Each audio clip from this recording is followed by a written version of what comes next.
दोस्तों, जो लोग टीजीटी की प्रिपरेशन कर रहे हैं वो लोग इस क्वेश्चन पर जरूर ध्यान दें। एक क्वेश्चन है टीजीटी साइंस के लिए बहुत ही इंपॉर्टेंट है और क्वेश्चन क्या कह रहा है उसे समझने की कोशिश करो। For the reaction the unit of KP, KP की यूनिट क्या होनी चाहिए, इस पर क्वेश्चन एग्जाम में आ सकता है, संभावित है। और फॉर द रिएक्शन केपी निकालने के लिए आपको क्या करना पड़ेगा, प्रोडक्ट यानी कि नंबर ऑफ, ये आपका यहाँ इसकी यूनिट ऊपर रखनी पड़ेगी। तो इसको मैं सॉल्व करके आपको दिखाई देता हूँ कि कैसे सॉल्व होगा। यानी Kp इज इक्वल टू हो जाएगा आपका, Kp इज इक्वल टू ऊपर N2 के, यहाँ पर आपका एटमॉस्फेयर आ जाएगा, यहाँ पर एटमॉस्फेयर इनटू, और यहाँ एटमॉस्फेयर की पावर आपका 3 आ जाएगा, और नीचे आपका NH3 है, गैस है, तो यहाँ पर भी एटमॉस्फेयर की पावर यहाँ 2 आ जाएगा।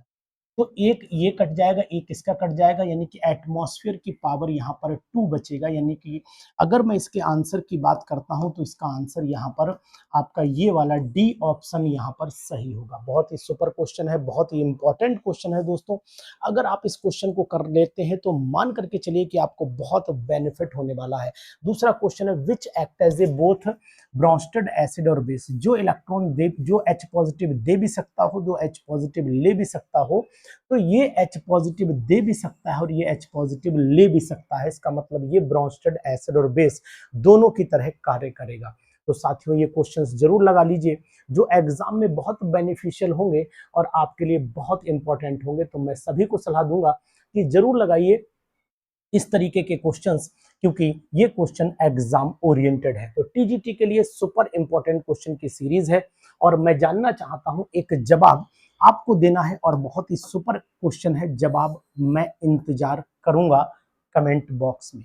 पीएच वैल्यू बतानी है, pH value of 1 molar, pH value of 1 molar aqueous solution, aqueous solution aqueous solution of NaOH, NaOH। और इसकी जो मोलैरिटी दे रखी है, 1 मोलर की वैल्यू जो दे रखी है, वो आपसे मैं जानना चाहता हूं। यहाँ पर 1 मोलर की जो वैल्यू है वो 10⁻⁻8 मोलर दे रखी है। यानी कि जो 1 मोलर है वो 10⁻⁻8 मोलर के बराबर करके तब पूछा है कि बताओ कि पीएच क्या होगी। हालांकि ये वैल्यू आप जानेंगे, बहुत इंपॉर्टेंट है। इस क्वेश्चन को कैसे दिया गया है और पैटर्न भी पूछा गया, कुछ किताबों ने ऐसे दिया है और कुछ किताबों ने डायरेक्ट पूछा है कि pH value of 10⁻⁸ molar aqueous solution of NaOH, और इसको यहां से हटा दिया है।